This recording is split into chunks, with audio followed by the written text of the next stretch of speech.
this video is going to be an introduction of how you would utilize the concept of simple harmonic motions to figure out how long it would take for an object to complete one cycle.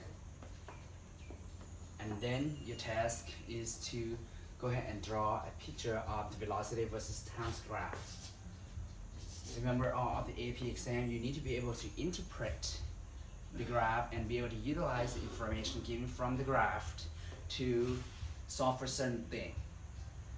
For this video, I'm not going to combine this one with this one, so you don't have to worry about this one just for now. But for this one, I'm just going to go ahead and confirm with you again what the period equation is mass divided by constant.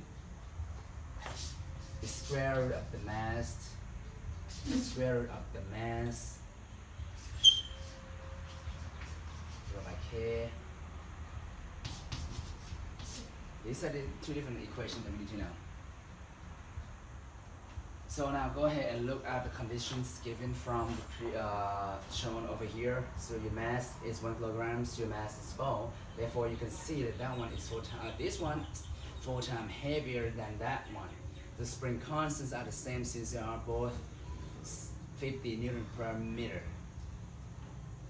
Let's go ahead and confirm with the equation. So it will be 2 pi is still the same 2 pi.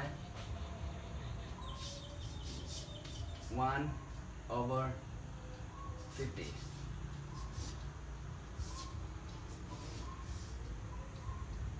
And substitute this one.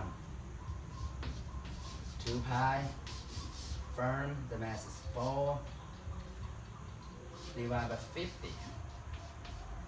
I'm just gonna go ahead and simplify this one. So that would be 2. So that would be 2 pi 1 divided by square root of 50.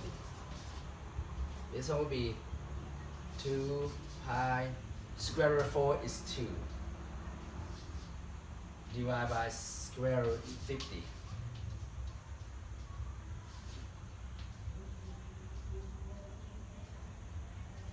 That would be 4 pi square root of 50. And this one would be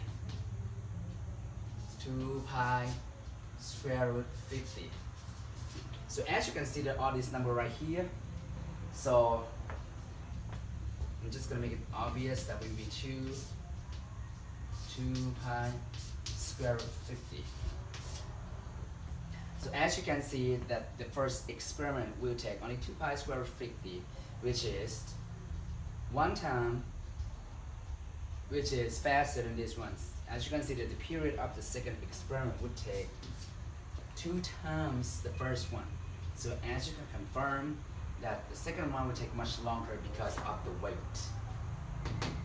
I'm sorry, because of the mass.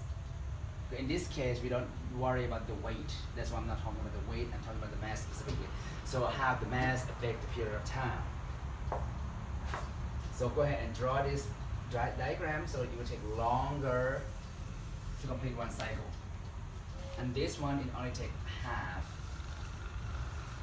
As you can see that this one, the full cycle is equal to that one. So which means this one it goes faster due to the less mass. This one will travel longer because of the mass is heavier. So, okay, one other thing you need to know is this one is, once you figure out what the period is, you would utilize the period to figure out the frequency. So if you want to know what the frequency is, you're going to go ahead and rearrange the equation. So frequency is 1 divided by period. So let's confirm which one has heavier frequency, whether or not it's an experiment or experiment 2. So let's confirm with this one. The answer is experiment 2. Now go ahead and utilize this concept right here. So I'll write down over here then. Frequency 1 is equal to 1 divided by period. And the period of the first one, which is that, so it will be 2 pi divided by square root of 50. And frequency of the second one will be 1 over 4 pi square root 50.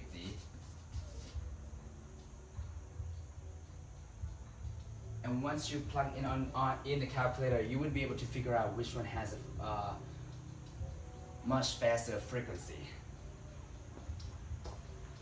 From this video, you should be able to utilize the concept of the simple harmonic in this case, which is how mass and spring constant affects the period. And this one is the relationship between frequency and period. So frequency, which means that how many cycle within 1 second. This is the relationship between the period and the frequency. So I hope that you enjoyed this video, and then we come back with the second video in just a minute.